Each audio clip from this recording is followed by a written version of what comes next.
ಸರ್ಕಾರಿ ಜಾಗಗಳಲ್ಲಿ ಆರ್ಎಸ್ಎಸ್ ಸೇರಿದಂತೆ ಎಲ್ಲಾ ಸಂಘ ಸಂಸ್ಥೆಗಳ ಚಟುವಟಿಕೆಗಳಿಗೂ ಸರ್ಕಾರ ಅಂಕುಶವನ್ನು ಹಾಕಿದೆ. ಶಾಲೆಗಳಲ್ಲಿ ಖಾಸಗಿ ಸಂಘ ಸಂಸ್ಥೆಗಳ ಕಾರ್ಯಕ್ರಮಗಳಿಗೆ ಅವಕಾಶ ಇಲ್ಲ ಅಂತ 12 ವರ್ಷಗಳ ಹಿಂದೆ ಬಿಜೆಪಿ ಸರ್ಕಾರದ ಸುತ್ತೋಲೆ ಇತ್ತು.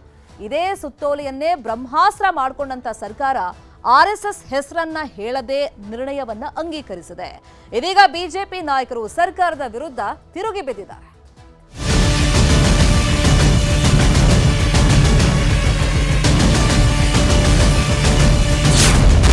ಸರ್ಕಾರಿ ಜಾಗಗಳಲ್ಲಿ ಆರ್ಎಸ್ಎಸ್ ಚಟುವಟಿಕೆಗೆ ಅಂಕುಶ. ಸಂಪುಟ ಸಭೆಯಲ್ಲಿ ಮಹತ್ವದ ನಿರ್ಧಾರ, ಶೀಘ್ರವೇ ಆದೇಶ. ಆರ್ಎಸ್ಎಸ್ ಶತಮಾನೋತ್ಸವದ ಸಂದರ್ಭದಲ್ಲೇ ರಾಜ್ಯದಲ್ಲಿ ಸರ್ಕಾರಿ ಜಾಗಗಳಲ್ಲಿ ಸಂಘದ ಚಟುವಟಿಕೆಗಳಿಗೆ ಅಂಕುಶ ಹಾಕಲು ಸರ್ಕಾರ ಮುಂದಾಗಿದೆ. ಸರ್ಕಾರಿ ಜಾಗಗಳಲ್ಲಿ ಆರ್ಎಸ್ಎಸ್ನ ಚಟುವಟಿಕೆಗಳನ್ನು ನಿಷೇಧಿಸಬೇಕು ಎಂದು ಹೊರಟಿದ್ದ ಸರ್ಕಾರ ಈಗ ಪೂರ್ವಾನುಮತಿ ಕಡ್ಡಾಯ ಅಂತ ಹೇಳುತ್ತಲೇ 2013ರ ನಿಯಮ ಜಾರಿಗೆ ಮುಂದಾಗಿದೆ. ಆರ್ಎಸ್ಎಸ್ ಹೆಸರು ಉಲ್ಲೇಖಿಸದೆ ಎಲ್ಲ ಸಂಘ ಸಂಸ್ಥೆಗಳಿಗೂ ಅನ್ವಯವಾಗುವಂತೆ ಸರ್ಕಾರ ಪೂರ್ವಾನುಮತಿ ಹೆಸರಲ್ಲಿ ಕಡಿವಾಣ ಹಾಕಲು ಮುಂದಾಗಿದೆ. ಸಂಘ ಸಂಸ್ಥೆಗಳು ಯಾವುದೇ ಕಾರ್ಯಕ್ರಮಗಳನ್ನು ಮಾಡಬೇಕಾದ್ರೆ ಸ್ಥಳೀಯ ಪೊಲೀಸರಿಂದ ಅನುಮತಿ ಪಡೆಯಬೇಕು. ಸಂಬಂಧಪಟ್ಟ ಅಧಿಕಾರಿ ಅನುಮತಿಯೂ ಬೇಕು. ಹಾಗೆ ಸಂಬಂಧಪಟ್ಟ ಇಲಾಖೆ ಅನುಮತಿಯನ್ನೂ ಕಡ್ಡಾಯವಾಗಿ ಪಡೆಯಲೇಬೇಕು. ಅನುಮತಿ ಇಲ್ಲದ ಸಭೆ, ಸಮಾರಂಭ, ಚಳುವಳಿ ನಡೆಸಿದ್ರೆ ಕಾನೂನು ಕ್ರಮ ಕೈಗೊಳ್ಳಲಾಗುವುದು. ಆರ್ಎಸ್ಎಸ್ ಸೇರಿ ಎಲ್ಲಾ ಖಾಸಗಿ ಸಂಘ ಸಂಸ್ಥೆಗಳಿಗೂ ಇದು ಅನ್ವಯವಾಗಲಿದೆ.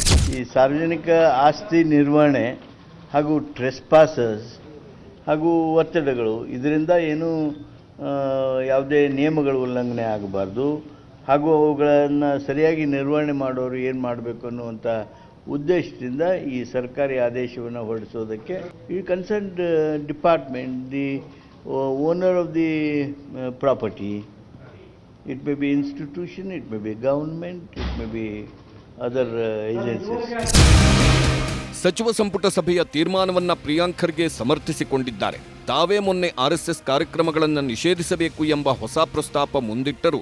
ಈಗ ಹಳೆಯ ಕಾನೂನೇ ಇದೆಯಲ್ಲ, ಅದನ್ನಷ್ಟೇ ಜಾರಿಗೊಳಿಸ್ತೀವಿ ಎಂದು ಜಾಣತನದ ಉತ್ತರ ಕೊಟ್ಟಿದ್ದಾರೆ. ನಾವೇನು ಬಿಜೆಪಿಗೆ ಬ್ಯಾನ್ ಮಾಡ್ತಾ ಇದೀವಾ, ಆರ್ಎಸ್ಎಸ್ ಬ್ಯಾನ್ ಮಾಡ್ತಾ ಇದೀವಾ, ಅಥವಾ ಬೇರೆ ಸಂಘಟನೆಗಳಿಗೆ ಬ್ಯಾನ್ ಮಾಡ್ತಾ ಇದೀವಾ? Nothing of that sort. ನಾವು ಪಬ್ಲಿಕ್ ಪ್ಲೇಸಸ್ನಲ್ಲಿ, ಸಾರ್ವಜನಿಕರ ಆಸ್ತಿಗಳಲ್ಲಿ, ಸರ್ಕಾರಿ ಶಾಲೆಗಳಲ್ಲಿ ಹೇಗಿರಬೇಕು ಅಂತ ಅಷ್ಟೇ ಅಲ್ವಾ ಹೇಳ್ತಾ ಇರೋದು. ಹಂಗಂದ್ರೆ 2013ನಲ್ಲಿ ಜಗದೀಶ್ ಶೆಟ್ಟರ್ ಅವರ ಕಾಲದಲ್ಲಿ ಆದಂಥ ಆರ್ಡರ್ ಏನು ಇಲ್ಲಿಗಲ್ಲ.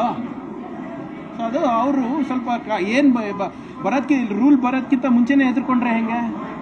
ನಾವೇನು BJP is not my target, is not the government's target. We are not interested in targeting any organisation.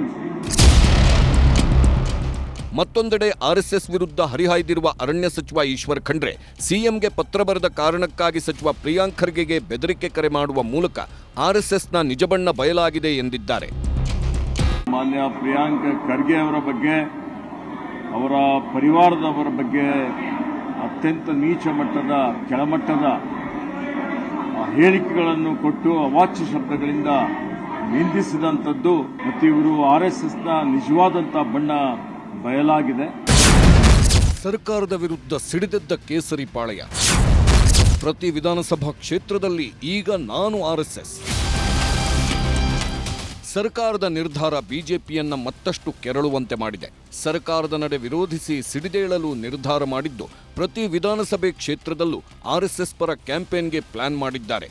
ಈಗಾಗಲೇ ಸರ್ಕಾರದ ನಿರ್ಣಯ ಖಂಡಿಸಿರುವ ಬಿಜೆಪಿ ನಾಯಕರು ಈಗ ನಾನು ಆರ್ಎಸ್ಎಸ್ ಎಂಬ ಅಭಿಯಾನಕ್ಕೆ ತಯಾರಿ ಮಾಡಿಕೊಳ್ಳಲು ಕೇಂದ್ರ ಸಚಿವ ಪ್ರಹ್ಲಾದ್ ಜೋಶಿ ಸೂಚಿಸಿದ್ದಾರೆ ಎನ್ನಲಾಗಿದೆ. ಕೇಸ್ ಬಿದ್ದರೂ ಪರವಾಗಿಲ್ಲ, ಮೈದಾನದಲ್ಲಿ ಎಂದಿನಂತೆ ಚಟುವಟಿಕೆ ತೀವ್ರಗೊಳಿಸಲು ನಿರ್ಧಾರ ಮಾಡಿದ್ದಾರೆ.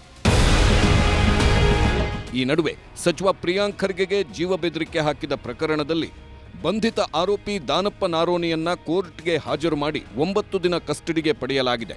ಶೇಷಾದ್ರಿಪುರಂ ಎಸಿಪಿ ನೇತೃತ್ವದಲ್ಲಿ ಆರೋಪಿಯ ವಿಚಾರಣೆ ನಡೆಯುತ್ತಿದ್ದು, ಮಹಾರಾಷ್ಟ್ರದ ಸೋಲಾಪುರದ ನಿವಾಸಿ ದಾನಪ್ಪ ನಾರೋನೆ ವಿರುದ್ಧ ಅಟ್ರಾಸಿಟಿ ಹಾಗೂ ಬಿಎನ್ಎಸ್ ಸೆಕ್ಷನ್ 351 ಹಾಗೂ 352ರಡಿ ಪ್ರಕರಣ ದಾಖಲಾಗಿದೆ. Bureau report, news 18.